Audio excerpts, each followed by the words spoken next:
సంతానలేమితో బాధపడుతున్నారా? 899 రూపాయలకే fertility assessment package. వివరాలకి సంప్రదించండి.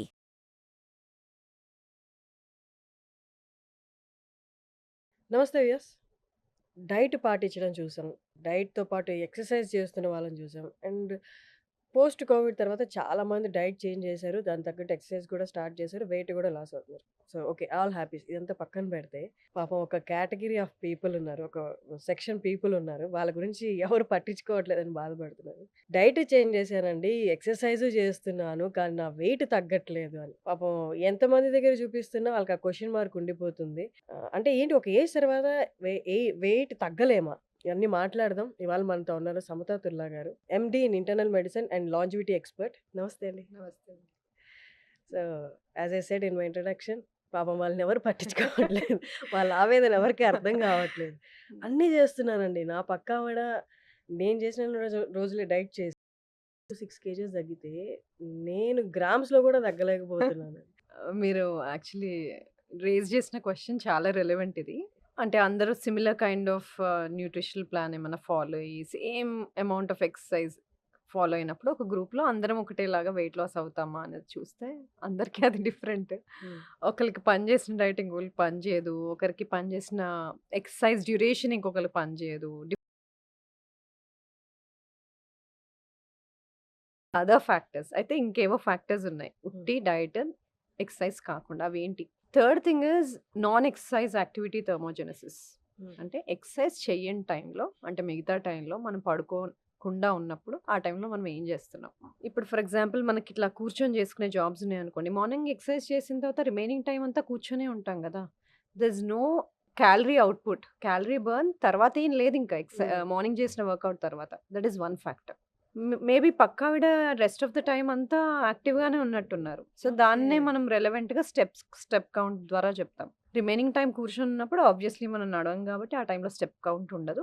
కాబట్టి minimum amount of steps at least 8500 steps per day achieve చేయాలి అంటే దానికి ఇండైరెక్ట్‌గా ఏంటి? ఎక్సర్సైజ్ చేయని టైంలో యాక్టివ్‌గా ఉండాలి. ఎక్కువసేపు కూర్చొని ఉండకూడదు అనేది. లేదు నేను నాది డెస్క్ జాబ్. నాకు దీనికి ఒక సొల్యూషన్ చెప్పండి అంటాం. సో, అట్‌లీస్ట్ 1 అవర్‌లో ఫ్యూ స్టెప్స్ అయినా నడవాలి. 1 అవర్‌లో 250 స్టెప్స్ అయినా నడవాలి. Something like that. Active minutes అనేది పెట్టుకోవాలి. 60 మినిట్స్‌లో ఫ్యూ మినిట్స్ అయినా యాక్టివ్‌గా ఉండాలి. 2, 3 అవర్స్ టుగెదర్ అలాగే కూర్చొని ఉంటాము అంటే, so that is one thing which is affecting. కానీ ఇప్పుడు దాకా చెప్పారు గదా! రోజులో ఒక 30 మినిట్స్ వాక్ చేస్తే సరిపోదా? బ్రిస్క్ వాక్ అయినా సరిపోతది. అంటే ఇవన్నీ మిత్తా? ఇవన్నీ వర్కౌట్ అవ్వవా? ఎక్సర్సైజ్ డిఫరెంట్ ఫార్మ్స్ కదా! ఇవాళ డైలీ సెడెంటరీగా అసలు ఎక్సర్సైజ్ చేయని వ్యక్తికి నువ్వు ఇవాళ సడెన్‌గా 1 అవర్ ఆఫ్ ఎక్సర్సైజ్ చేసి, అది చేసి, ఇది చేసి అంటే బాడీ నెక్స్ట్ డే టైర్డ్ అయిపోయి పడుకుంటాడు. Next day he can't do it. బిగినర్స్‌కి to start somewhere what is the basic thing? Cycling గాని, స్విమ్మింగ్ గాని, యోగా గాని, వాకింగ్ గాని. Minimum 30 minutes per day at least 5 days a week. ఇది కూడా చేస్తున్నాం. అలవాటయిపోయింది. రికవరీ బావుంది. నెక్స్ట్ డే పెయిన్స్ లేవు. లేస్తున్నాను. What next? లేదు 35+ ఉన్నాము, 40+ ఉన్నాము. Add strength training also. ఎందుకంటే ఇది చాలా సార్లు చెప్పాను గూడా. మనం 40 ఇయర్స్ తర్వాత every year we lose at least 1% of muscle mass. ఆ మసిల్ తగ్గుతూ ఉన్నప్పుడు ఏజ్ రిలేటెడ్ మసిల్ లాస్ వచ్చినప్పుడు ఆల్ ఏజ్ రిలేటెడ్ డిసీజెస్ వచ్చేస్తాయి. లైక్ ఆస్టియోఆర్థరైటిస్, గుండె జబ్బులు, type 2 diabetes, cholesterol issues, hypertension ఇవన్నీ. So, one way of preventing or delaying it is preserve muscle mass. ఎలా preserve చేస్తావు? రెసిస్టెన్స్ ట్రైనింగ్ గాని, స్ట్రెంత్ ట్రైనింగ్ గాని చేస్తూ. అది at least 3 days a week add చేసుకోవాలి. This is one thing. ఇంతకుముందు ఎందుకు మనం ఎక్సర్సైజ్ చేసినా, డైట్ చేసినా వేరే కారణాలు ఏంటి అని డిస్కస్ చేస్తున్నాం కదా! One is non exercise activity thermogenesis. అది కాకుండా స్లీప్‌ని అడ్రెస్ చేస్తున్నామా లేదా? మార్నింగ్ అంతా ఎక్సర్సైజ్ చేస్తున్నావు, న్యూట్రిషన్ కరెక్ట్ ఫాలో చేస్తున్నావు. రాత్రి పడుకుంటేనే కదా బాడీ రిపేర్ అయ్యేది. ఆ టైంలోనే కదా రిపేర్ జరుగుతది. మనకు స్లీప్‌లో 4 సైకిల్స్ ఉంటాయి. Light sleep, deep sleep, REM sleep, NREM sleep అని. ఫస్ట్ మనం ఆర్‌ఈఎం స్లీప్‌లోకెళ్తాం. అది చాలా కొంచెం లైట్‌గా ఉంటది ఆ స్లీప్. అదొక 2, 3 అవర్స్ అయిన తర్వాత మనం NREM sleep, non rapid eye movement స్లీప్‌లోకెళ్తాం. That is the deep sleep. Okay. ఆ టైంలో all human growth hormone release అవ్వడము, రిపేర్ జరగడము, మార్నింగ్ చేసిన మసిల్‌లో ప్రోటీన్ సింథసైజ్ అవ్వడము, రెస్టోర్ అవ్వడము ఆ టైంలో జరుగుతది. Hmm. అంటే డీప్ స్లీప్ ఇస్ ఇంపార్టెంట్. అయితే అందరము అవి going through the deep sleep లేదు. ఇప్పుడు చాలా మందికి నేను స్లీప్ అసెస్ చేయడానికి డిఫరెంట్ టెస్ట్ చేస్తాము, లేదా వేరియబుల్స్ యూస్ చేస్తాము. Hmm. ఐ సీన్ దెమ్ కదా, అట్లీస్ట్ మన ఫుల్ పడుకునే లెంత్ ఆఫ్ పీరియడ్లో 50% ఆఫ్ ద టైం మనం డీప్ స్లీప్లో స్పెండ్ చేయాలి, అంటే ఎన్ఆర్ఈఎంలో స్పెండ్ చేయాలి. Hmm. అలా చేస్తున్నామంటే that means we're recovering well. మనకు తెలియదు, మనం పడుకునే ఉంటాం, ఆ సైకిల్స్ ఎలా అవుతున్నాయి, అసలు మనం దాంట్లోకి వెళ్తున్నామా లేదా మనకు తెలియదు. అవి ఎలా అసెస్ చేస్తాము? Some form of testing methodologies. Yeah. So that thing sleep should be corrected. Hmm. కొంతమంది ఈ డౌట్స్ కూడా అడుగుతారు, what is the minimum sleep ఎంత పడుకోవాలి? Hmm. So it can be from 6 to 8 hours. Excessive is dangerous, less than 5 hours also is dangerous. Okay. 6 to 8 hours optimum. Hmm. Okay, 6 to 8 hours అన్నారు, నేను 6 hours night పడుకొని 2 hours afternoon పడుకోవచ్చు అంటారు. It's up to you. కానీ interruption లేకుండా ఒక 5 to 6 hours పడుకోవాలి, interruption లేకుండా, మధ్యలో లెగకుండా. So that is one thing. So sleep, non exercise activity, thermogenesis. And fifth thing is stress. Hmm. Stress management లేకపోతే, స్ట్రెస్ అందరికీ ఉంటుంది, Yeah. మేనేజ్ చేసుకోవాలి. అప్పుడప్పుడు ఉండే స్ట్రెస్సెస్ ఓకే, ఇప్పుడు పాడ్కాస్ట్కి వస్తున్నాం, కొంచెం టెన్షన్గా ఉంది, కెమెరా ఫేస్ చేయాలి, ఇలాంటివి ఓకే. Hmm. ఎగ్జామ్ వస్తుంది, Yeah. ఇలాంటివి ఓకే.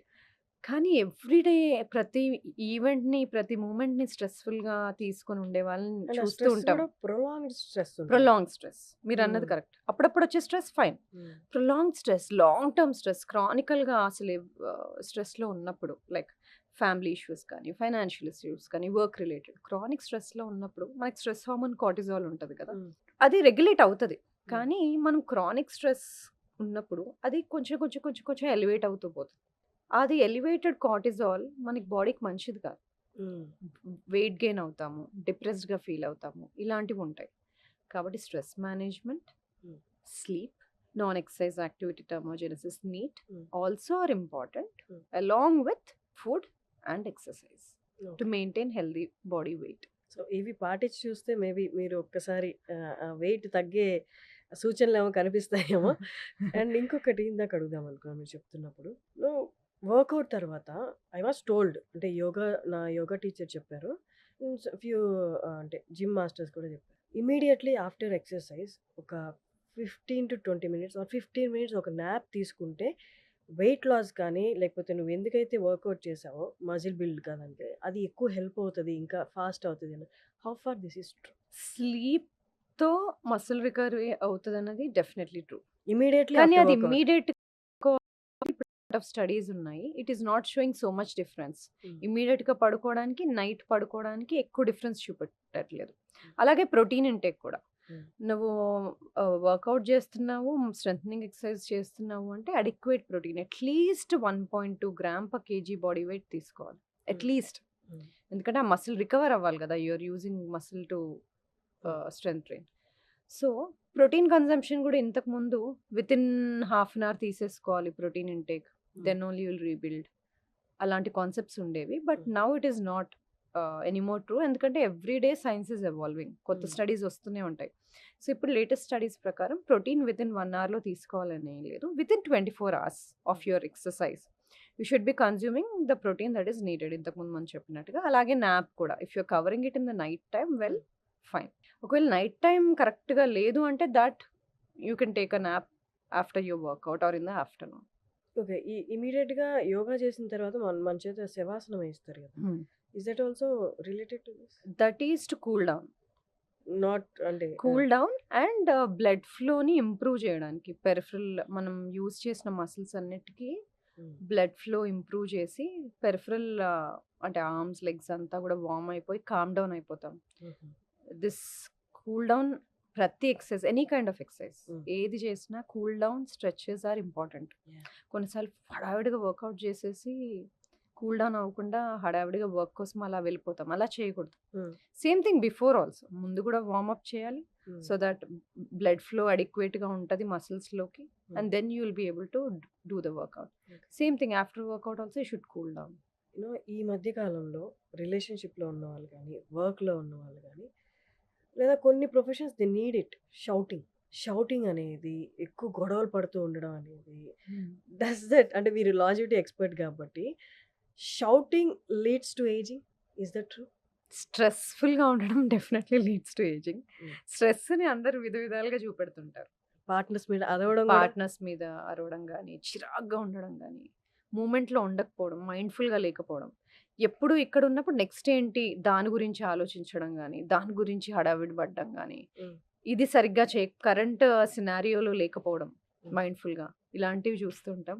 సో, డెఫినెట్‌లీ స్ట్రెస్ హ్మ్. Leads to ageing fast. హ్మ్. ఫాస్ట్‌గా ఏజ్ అవుతాం. స్ట్రెస్‌ఫుల్‌గా ఉంటాయి డెఫినెట్‌లీ. హ్మ్. అలాగే సెడెంటరీగా ఏ ఎక్సర్సైజ్ చేయకుండా డే అంతా కూర్చొని ఉన్నా గూడా హ్మ్. ఫాస్ట్‌గా ఏజ్ అవుతాం. ఫాస్ట్‌గా ఏజ్ అవుతాము అంటే ఉట్టి స్కిన్‌లో చేంజెస్ కనబడతాయని కాదు. మన risk of developing age related diseases అన్నీ గూడా ఫాస్ట్‌గా వస్తాయి. Like hmm. టైప్ 2 డయాబెటిస్ గానీ, హైపర్‌టెన్షన్ గానీ, హార్ట్ డిసీజెస్ గానీ, న్యూరో ప్రాబ్లమ్స్ గానీ, డిమెన్షియా ఇలాంటివి గూడా when we are talking about slowing down all age related diseases is hmm. What we are thinking. Not about external features కాకుండా. With words చెప్పాలి అంటే relationship మనం మెడికల్‌గా కాకుండా హ్మ్. నార్మల్‌గా మాట్లాడుకోవాలి అనుకుంటే, ఒకళ్ళ మీద పార్ట్నర్ మీద అరిచినప్పుడు నర్వ్స్ డిస్టర్బ్ అయ్యి, అవి ఎక్సైటెడ్ స్టేట్‌లోకెళ్తాయి. నర్వ్స్ డిస్టర్బ్ అవుతాయి. అవి కూల్ డౌన్ అవ్వడానికి చాలా టైం పడతది. ఇదే కంటిన్యూస్‌గా చేయడం వల్ల, అలా అరుచుకోవడం వల్ల ఒకరి మీద ఒకరు మెంటల్ స్ట్రెస్ వల్ల ఏజింగ్ అనేది ఫాస్ట్ అవుతది. అంటే జబ్బులొస్తాయి ఇంటర్నల్‌గా అది పక్కన పెట్టేసి ఫస్ట్ ఆఫ్ ఆల్ మీ స్కిన్‌లో ఏజింగ్ కనిపిస్తదండి. దీన్ని సొల్యూషన్ చెప్తే అరుచుకునే వాళ్ళు కొంచెమైనా తగ్గుతారేమో. ప్రాబ్లమ్‌ని డిఫరెంట్ వేస్‌లో సాల్వ్ చేసుకోవచ్చు. హ్మ్.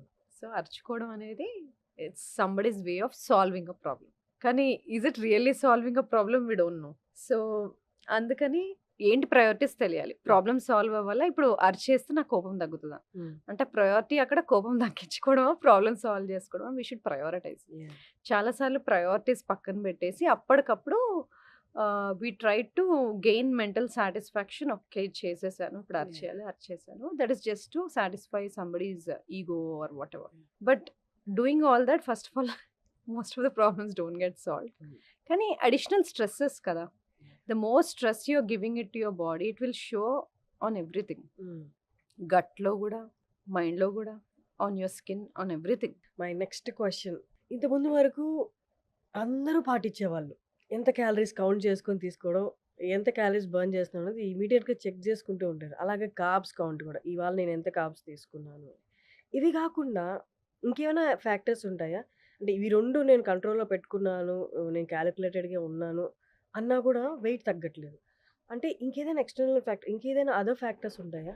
వెయిట్ మీద హ్మ్. ప్రభావం చూపించేవి? డెఫినెట్‌గా. ఇంతకుముందు క్యాలరీస్ ఇన్, క్యాలరీస్ ఔట్ అని ఉండేది గదా! అంటే మన బాడీకి కావాల్సిన ఎనర్జీ మనం ఎంతైతే ఖర్చు పెడతామో, ఖర్చు పెట్టే దానికన్నా కొంచెం తక్కువ తిని ఎక్సర్సైజ్ చేస్తే హ్మ్. వెయిట్ లాస్ అవుతాము అనేది కాన్సెప్ట్. ఓకే. అలా చేస్తున్న వాళ్ళు తగ్గుతారు కొంతమంది. కొంతమంది తగ్గరు. వై?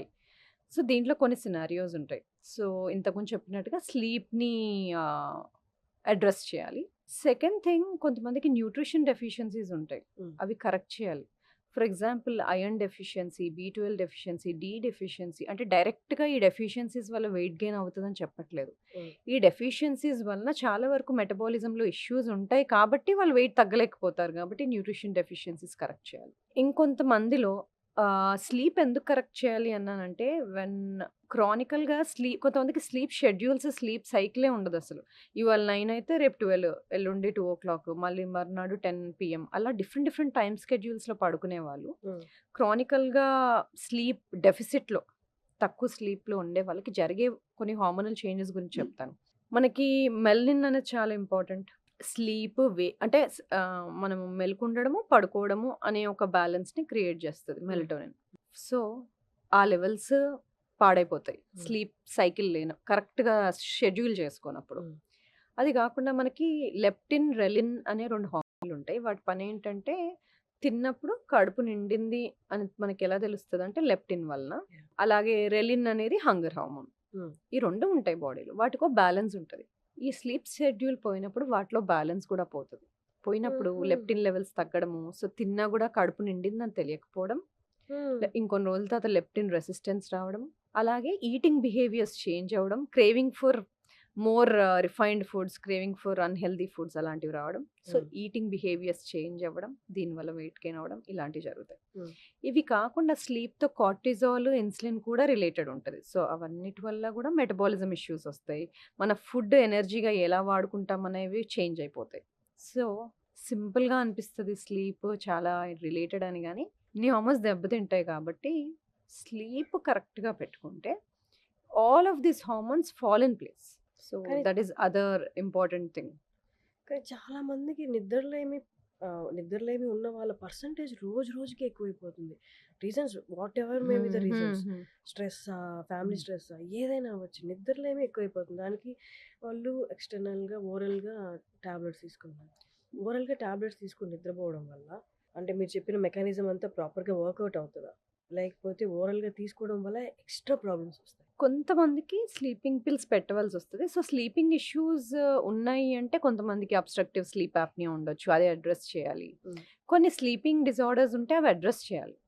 అది కాకుండా మీ వర్క్ రిలేటెడ్ బిహేవియర్స్ వలన, లైఫ్ స్టైల్ వలన మీ రిథమ్, సర్కేడియన్ రిథమ్ అంటాం కదా, ఈ స్లీప్ వేక్ సైకిల్స్ని, అది దెబ్బతింటుంది అంటే అది అడ్రస్ చేసుకోవాలి. నేను ఒక కేస్ సినారియో చెప్తాను. నా దగ్గరకు ఒక క్లయింట్ వచ్చారు. ఆవిడ షిఫ్ట్ వర్క్ చేస్తారు, అంటే నైట్లో వర్క్ చేస్తారు, డేలో షీ హ్యాడ్ టు స్లీప్. తనకి ఇన్ఫర్టిలిటీ ఇష్యూ, ప్రెగ్నెంట్ అవ్వట్లేదు ఆవిడ. సో దానివల్ల హార్మోనల్ చేంజెస్, ప్రెగ్నెంట్ అవ్వట్లేదు. దెన్ తన హిస్టరీ అంతా తీసుకున్నాక నేను ఒకటి అడిగాను, నువ్వు ఏమైనా చేస్తావా నువ్వు ప్రెగ్నెంట్ అవ్వడానికి నేను చెప్తే అని అడిగాను. Okay, how far she is ready అని. How far she is ready to become pregnant. Okay. I want to give my 100% అని నేను అన్నాను. నీ లైఫ్ స్టైల్ నీ సెట్ చేస్తే చాలా చేంజెస్ జరుగుతాయి. There are chances of you becoming బెటర్గా ఫీల్ అవుతావు నువ్వు. First thing, are you ready to do those changes అంటే ఎస్ అని. మరి దానికోసం నువ్వు ఇలాంటి వర్క్ చేయకూడదు, డే టైం వర్క్ చేసుకోవాలి, నువ్వు కరెక్ట్గా పడుకోవాలి అన్నాను. సో బట్ అందరు చేయలేరు, కానీ తను చేయగలిగింది. తను వర్క్ని చేంజ్ చేసుకొని రిక్వెస్ట్ పెట్టుకొని వాళ్ళ బాస్కి డే టైంలో ఏదో 9 to 5 జాబ్ లాంటిది చేసుకుంది. She started doing some life style changes. Guide చేసాం అంతే, ఎలా పడుకోవాలి, ఎలా తినాలి, కొంచెం ఫుడ్లో న్యూట్రిషన్లో చేంజెస్ చేసాము, స్లీప్ చేంజ్ చేసింది, అండ్ వర్క్ కూడా చేంజ్ చేసుకుంది. So first of all self కేర్కి ఇంపార్టెన్స్ ఇచ్చింది. దెన్ ఇవన్నీ ఫాలో అయ్యి ఆవిడ కాస్త ఓవర్ వెయిట్గా ఉండేవాళ్ళు. ఫస్ట్ వెయిట్ తగ్గింది ఆవిడ. తర్వాత 2-3 సైకిల్స్ తర్వాత వెయిట్ తగ్గిన తర్వాత న్యాచురల్గా కన్సీవ్ అయింది. సో ఇదొక ఎగ్జాంపుల్. అంటే అందరికీ ఇలాగే జరుగుతుంది, అన్ని ఇన్ఫర్టిలిటీ కేసెస్కి ఇలాంటి సొల్యూషనే ఉంటుంది అని చెప్పట్లేదు. కొంతమందికి హార్మోనల్ రెగ్యులేషన్స్కి they may need hormonal pills కూడా, depending on the case scenario, depending on the individual. కానీ half of the problems solve చేయొచ్చు if we can correct their circadian rhythm. Solve చేయొచ్చు. ఎందుకంటే బ్రెయిన్లో మనకి సూప్రాకాస్మాటిక్ న్యూక్లియస్ అని ఉంటుంది.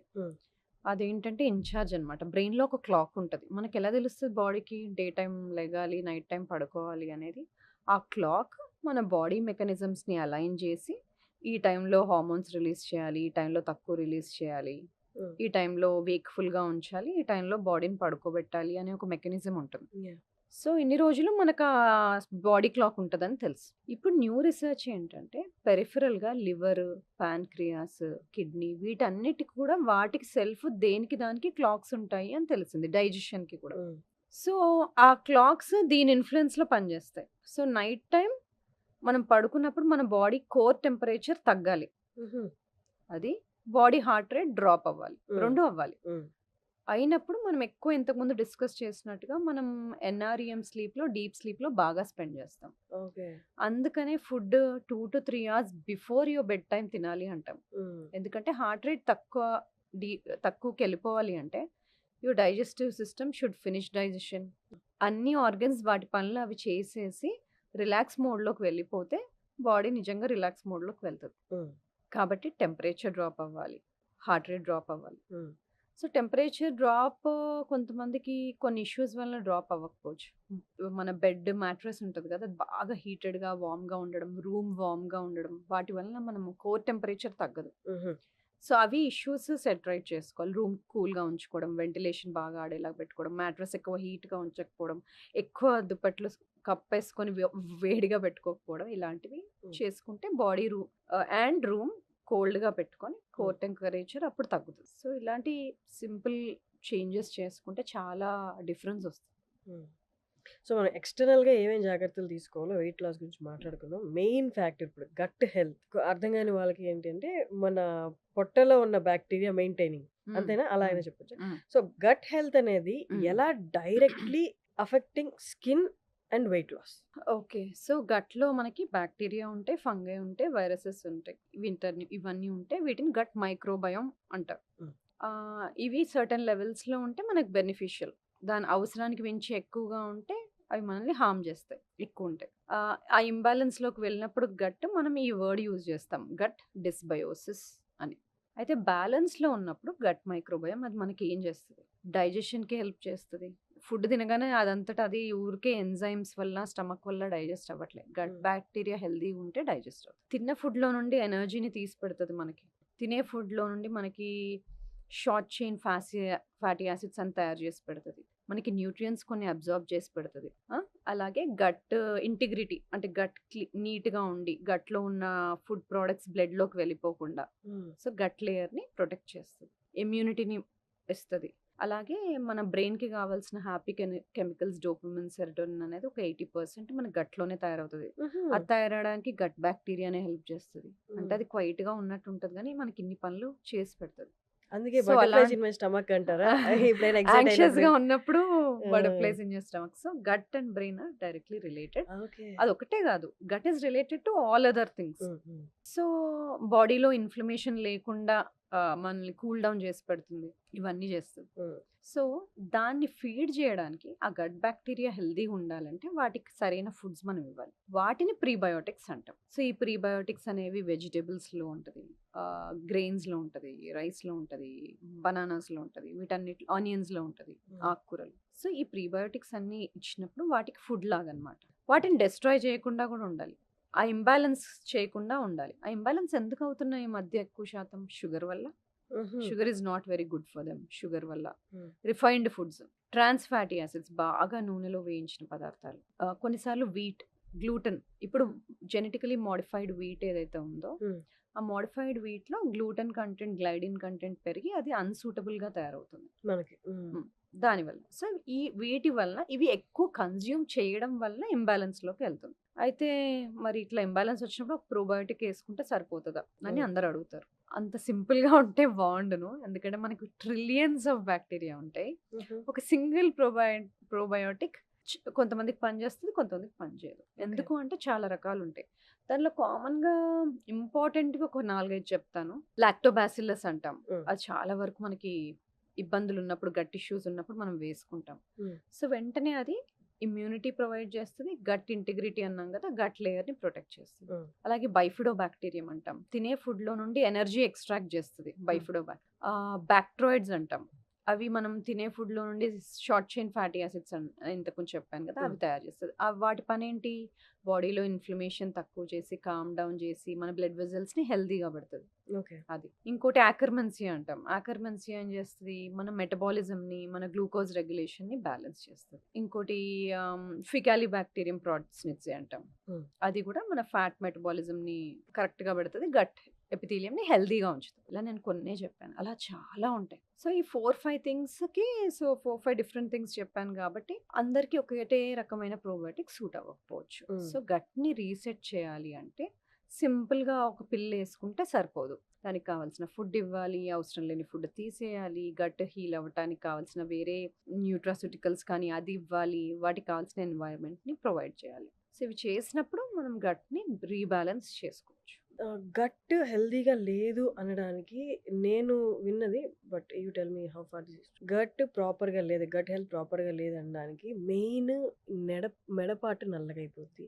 చీక్స్ నల్లగైపోతాయి. ఫోర్‌హెడ్ నల్లగైపోద్ది అంట. Is that true? గట్ హెల్తే రిఫ్లెక్టింగ్ ఆల్ దిస్? కొన్నిసార్లు అకాంతోసిస్ నిగ్రిసెన్స్ అంటాం. అది నెక్ చుట్టూతా నల్లగా వస్తది. అది ఇన్సులిన్ రెసిస్టెన్స్ ఉండే వాళ్ళకి, లేదా షుగర్ బార్డర్ లైన్ ఉండే వాళ్ళకి. హుహు. గట్ ఇష్యూస్‌తో మీరు చెప్పింది ఒకటి కరెక్ట్. స్కిన్ ఇష్యూస్ ఎక్కువ చూస్తాం. హుహు. హ్మ్. స్కిన్ పిగ్మెంటేషన్స్, కొన్నిసార్లు ఎగ్జిమా హ్మ్. ఇలాంటివి ఎక్కువ చూస్తూ ఉంటాం. సో, డెఫినెట్‌లీ స్కిన్ ఇష్యూస్ చూస్తాం. ఇంకా డైజెస్టివ్ ఇష్యూస్ అయితే చాలా చూస్తాం. బ్లోటింగ్, ఇండైజెషన్, తిన్న వెంటనే మోషన్‌కెళ్ళిపోవాలనిపించడం హ్మ్. ఇలాంటివన్నీ. ఇది కాకుండా కొన్నిసార్లు జాయింట్ ఇష్యూస్ కూడా చూస్తాం. కొన్నిసార్లు హ్మ్. స్టిఫ్‌నెస్ అనిపించడం జాయింట్స్‌లో ఇలాంటివి. మూడ్ డిస్టర్బెన్సెస్, యాంగ్జైటీగా, డిప్రెస్డ్‌గా అనిపించడం. నేను డిప్రెషన్ గురించి చెప్పట్లేదు. డిప్రెస్డ్ మూడ్ గురించి చెప్తున్నాను. హ్మ్. అలా అనిపించడం. మూడ్ డిస్టర్బెన్సెస్ ఇలాంటివి కూడా ఉంటాయి. హ్మ్. సో, గట్ హెల్త్ బాలేదని చెప్పడానికి ఇలా వేరే వేరే సింప్టమ్స్ ఉండొచ్చు. అండ్ ఇంకొకటి మెయిన్ అపోహ ఏంటి అంటే, గట్ హెల్త్ అనేది లావుగా ఉన్న వాళ్ళకి బాగుండదు. సన్నగా ఉన్న వాళ్ళకి, నాజూగ్గా ఉన్న వాళ్ళకి గట్ హెల్త్ బానే ఉంటది అన్నది అంటే ఆ! మెయిన్‌లీ ఫుడ్ తీసుకొని ఇంబాలెన్స్ హ్మ్. అవ్వడం వల్ల బాక్టీరియా వాళ్ళకే వస్తది అనుకుంటారు. హ్మ్. ఇది ట్రూనా? కాదు. సన్నగా ఉన్నవాళ్ళు హెల్తీగా ఉన్నారని ఎలా చెప్తాం? కాబట్టి సన్నగా ఉంటే హెల్తీగా ఉన్నట్టేం కాదు. సన్నగా ఉన్నారంటే స్కిన్ కింద కొవ్వు లేదని. సబ్‌క్యూటేనియస్ ఫ్యాట్ తక్కువగా ఉందని. అంతేగాని విసరల్ ఫ్యాట్ తక్కువుందని కాదు. విసరల్ ఫ్యాట్ కనిపియదు కదా సన్నగా ఉంటే. అది లోపల పొట్టలో మన లివర్ చుట్టూ, ఆర్గన్స్ చుట్టూ ఉంటది. సో, సన్నగా ఉన్నా, లావుగా ఉన్నా విసరల్ ఫ్యాట్ ఉంటే అది హెల్తీ కాదు. ఓకే. సో, సన్నగా ఉండి అన్‌హెల్తీ ఉండొచ్చు. హ్మ్. లావుగా ఉండి హెల్తీ. హెల్తీ గూడా ఉండొచ్చు. ఓకే. మేబీ లావుగా ఉన్న వాళ్ళకి స్కిన్ కింద సబ్‌క్యూటేనియస్ ఫ్యాటే ఉండుండొచ్చు. వాళ్ళకి విసరల్ ఫ్యాట్ తక్కువ ఉండుండొచ్చు. సో, హుహు. విసరల్ ఫ్యాట్‌ని ఎలా అసెస్ చేస్తాం? మెజర్‌మెంట్స్ చేసుకోవచ్చు, స్కాన్స్ చేసుకోవచ్చు, ఇమేజింగ్ చేసుకోవచ్చు. మెజర్‌మెంట్ చేసుకుంటే వేస్ట్ టు హిప్ రేషియో అంటాం. హ్మ్. నడుము భాగం, తుంటి భాగం మెజర్ చేసినప్పుడు మెన్‌లో అయితే లెస్ థాన్ 0.9, విమెన్‌లో అయితే లెస్ థాన్ 0.85 ఉంది. అంటే ఇండైరెక్ట్‌గా చెప్పడం సుమారు. లేదు పక్కాగా తెలియాలి అంటే మనకు డెక్సా స్కాన్ ఇలాంటివి చేసినప్పుడు ఫ్యాట్ మాస్ ఎంతుంది బాడీలో, విసరల్ ఫ్యాట్ ఎంతుంది, మజిల్ మాస్ ఎంతుంది తెలుస్తది. సన్నగా ఉన్నాను గదా! అని చెప్పి ఫ్యాట్ కంటెంట్ ఎక్కువ తినేసి నేను లావు అవ్వాలి అనుకోవాల్సిన అవసరం లేదు. లేదు. వాళ్ళకి గ్యారంటీ లేదు. వీళ్ళకి గ్యారంటీ లేదు. ఇప్పుడు టాక్సిన్స్ అని వింటుంటాం. టాక్సిన్స్ వల్ల మన హెల్త్ పాడవుతుందా? వెయిట్ గెయిన్ అవుతామా? ఎన్వైర్మెంటల్ టాక్సిన్స్ తోటి. ఎన్వైరన్మెంటల్ టాక్సిన్స్ ఫస్ట్ బాడీలోకి ఎలా వస్తాయి? హ్మ్. ఒకటి మనం పీల్చే గాలి ద్వారా రావచ్చు. లేదంటే మనం తీసుకునే ఫుడ్, వాటర్ కంటామినేట్ అయితే రావచ్చు. లేదంటే మనం తీసుకునే వెజిటబుల్స్‌లో సాయిల్ కంటామినేట్ అయినా రావచ్చు. లేకపోతే మనం స్కిన్‌కి, తలకి, జుట్టుకి పెట్టుకునే వాటి డైట్. వల్ల ఒంట్లోకి రావచ్చు. ఓకే. సో, వీటిలో కొన్ని నేమ్స్ చెప్తాను చాలా ఉంటాయి. సల్ఫేట్, పారాబెన్స్, సల్ఫేట్ అంటే చాలా వరకు థాలేట్, షాంపూల్లో ఆ! ఉంటుంది గదా! అది థాలేట్. అందుకే ఈ మధ్య కొన్ని షాంపూస్‌లో this is sulphate sulphate free free అని. Shampoo. This plastic is paraben free hmm. అని ఎందుకు చూస్తాము? అంటే ఆ టాక్సిక్ కంటెంట్ మా ప్రొడక్ట్‌లో తక్కువుంది అని చెప్పడం. సో, ఇలాంటివి అసలు ఎందుకు టాక్సిక్ బాడీలోకెళ్ళి ఏం చేస్తాయి? అంటే హార్మోనల్ బ్యాలెన్స్‌ని ఎఫెక్ట్ చేస్తాయి. కొన్నేమో ఎండోక్రైన్ డిస్రప్టింగ్ కెమికల్స్ అంటాము. అవి హార్మోన్ లాగా పనిచేసి బాడీలో హార్మోన్స్‌ని రెగ్యులేషన్‌కి డిస్టర్బ్ చేస్తాయి. హుహు. కొన్నిసార్లు హార్మోన్స్ కూర్చునే రిసెప్టర్స్ పైన ఈ ప్రొడక్ట్స్ ఎళ్లి కూర్చుంటాయి. ఓహ్ గాడ్! సో, హార్మోన్స్‌ని పని చేయకుండా ఆపడము, లేకపోతే బట్ హౌ హార్మోన్స్ ఇదంతా లాగా బిహేవ్ ఎక్స్‌టర్నల్‌గా గదా! చేయడం. షాంపూ అనేది ఎక్స్‌టర్నల్‌గా అప్లై అబ్జార్బ్ చేస్తాం. అవుతది కదా స్కిన్‌లో నుండి. When you are okay. Applying on the skin products, makeup products. హుహు. అందుకని కుదిరినంత వరకు organic vegetables, organic foods, makeup, cosmetics ఆర్గానిక్‌గా ఉండడము. ఈ పారాబెన్ ఫ్రీ, సల్ఫేట్ ఫ్రీ, హ్మ్. అలాగే ట్రైక్లోసాన్ అంటాము. హ్మ్. ఇలాంటివి లేకుండా ప్రొడక్ట్స్ యూజ్ చేసుకోవడం బెటర్. బట్ ఇంతకు ముందు రోజుల్లో ఇవన్నీ ఉండేవి కాదు కదా! హ్మ్. ఇప్పుడు the amount of toxic products మన చుట్టూ పెరిగిపోయాయి. చాలా మంది అనుకునేదేంటంటే షాంపూ జస్ట్ ఎంత ఒక 2 మినిట్స్ నా తల మీద ఉంటది. నీళ్ళు పోసుకుంటాను ఎళ్ళిపోతది. హ్మ్. ఆ సల్ఫేట్ నన్నే ఎఫెక్ట్ చేస్తది అనుకుంటారు గదా! So, it's no absurds. It will disrupt hormones ఇవన్నీ కూడా. అండ్ అది ఎలా వెయిట్ గెయిన్‌కి దారి తీస్తది? సో, ఒక ఎగ్జాంపుల్ చెప్తాను. ఇప్పుడు పారాబెన్స్ గాని, థాలెట్స్ గాని ఇవి ఉంటాయి కదా! ఇవి హార్మోన్ రిసెప్టర్స్ పైన గాని యాక్ట్ చేయడం గాని, లేకపోతే రెగ్యులర్ హార్మోన్స్ లాగా కనిపించడం గాని, అలా చేసి రెగ్యులర్‌గా మన హార్మోన్స్ పనిచేయడం అనేది బ్యాలెన్స్ పోతది. హుహు. అది పోవడం వల్ల మనకి హార్మోన్స్ మెటబోలైజ్ అవుతాయి. అంటే బాడీలో నుండి ఎలిమినేట్ అవ్వడానికి వాటికి ఒక వే ఉంటది. హ్మ్. లివర్ నుండి ఎలిమినేట్ అవ్వడం గాని, డీటాక్సిఫై అవ్వడం గాని అలా జరుగుతది. సో, ఈ టాక్సిన్స్ ఏం చేస్తాయి? ఆ మెటబాలిజంని ఎఫెక్ట్ చేస్తాయి. హ్మ్. సో, అవి ఆ హార్మోన్స్ మెటబలైజ్ అవ్వకపోవడము, అన్నెసెసరీగా వేరే ఫార్మ్‌లో ఉండడము. సో, ఈస్ట్రోజన్‌లో E1, E2, E3 అని 3 రకాలుంటాయి. E3 least dangerous. హ్మ్. 3 ఒక బ్యాలెన్స్‌లో ఉంటాయి. E2 చాలా ఎక్సెస్ అయిపోతే మనకి కొన్ని ప్రాబ్లమ్స్ వస్తాయి. అన్నెసెసరీ ప్లేసెస్‌లో ఎక్కువ ఫ్యాట్ డిపాజిట్ అవ్వడము, కొవ్వు డిపాజిట్ అవ్వడము, లేదా బ్రెస్ట్‌లో సిస్టులు రావడము. హ్మ్. ఇలా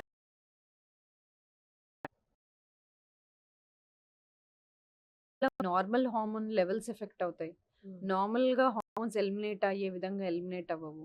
అన్నెసెసరీగా ఎక్కువ అక్యుములేట్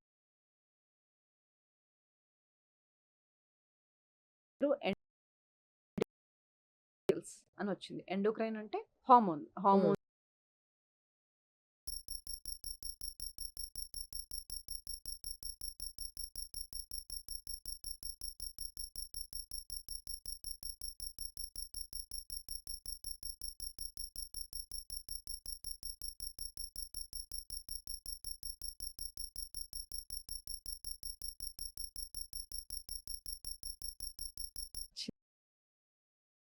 అంటే ఎలిఫెంట్ ఇన్ ద అడ్రెస్ చేయాలన్నమాట. సొల్యూషన్ కూడా లేదు ఈవెన్ అందరూ. అసలు ఎలా అంటే వాళ్ళు ఎలా దాన్ని ఐడెంటిఫై చేయొచ్చు? చేయాలి అంటే ఎస్‌సిఓఎస్ గురించి అడిగారు కాబట్టి ఓవరీస్‌లలో సిస్ట్‌లు ఉండాలి. అవి హ్మ్. స్కాన్ ద్వారా తెలుస్తది. బ్లడ్ టెస్ట్ చేసినప్పుడు టెస్టోస్టెరాన్ హార్మోన్ ఎక్కువగా ఉండడం అదొకటి. ఇంకోటి బాడీలో ఇన్సులిన్ రెసిస్టెన్స్ ఉండడం. అంటే మనం తిన్న ఫుడ్ ఎనర్జీగా సరిగ్గా కన్వర్ట్ అవ్వకపోవడం, బ్లడ్‌లో గ్లూకోజ్ లెవెల్స్ కొంచెం ఇన్సులిన్ లెవెల్స్ ఎలివేట్ అవ్వడము ఇలాంటివి. సో, ఈ 3 థింగ్స్ ఉన్నప్పుడు పాలిసిస్టిక్ ఒవేరియన్ సిండ్రోమ్ అంటాం. హ్మ్. ఇది కొంచెం ఎక్కువ చూస్తాం. మోస్ట్ ఆఫ్ ద టైమ్ చాలా మందికి లైఫ్ స్టైల్ చేంజెస్ చేసినప్పుడు చాలా మందికి తగ్గిపోతాయి. హుహు. రివర్స్ అవుతాయి. హుహు. ఇంతకుముందు మనం మాట్లాడిన చేంజెస్. కానీ కొంతమందికి మటుకు హార్మోన్ రిప్లేస్మెంట్ థెరపీస్ ఇవ్వాల్సొస్తది. ఏంటి అంటే what is it actually? Polycystic ovarian syndrome ఉన్నప్పుడు ఓవులేషన్ అనేది అంటే మనకి 10-14 డేస్ మధ్యలో ఓవం రిలీజ్ అవ్వాలి గదా! హ్మ్. ఆ ఓవం అనేది సరిగ్గా రిలీజ్ అవ్వకపోవడము, పీరియడ్స్ రెగ్యులర్‌గా రాకపోవడము, దానివల్ల ప్రెగ్నెన్సీ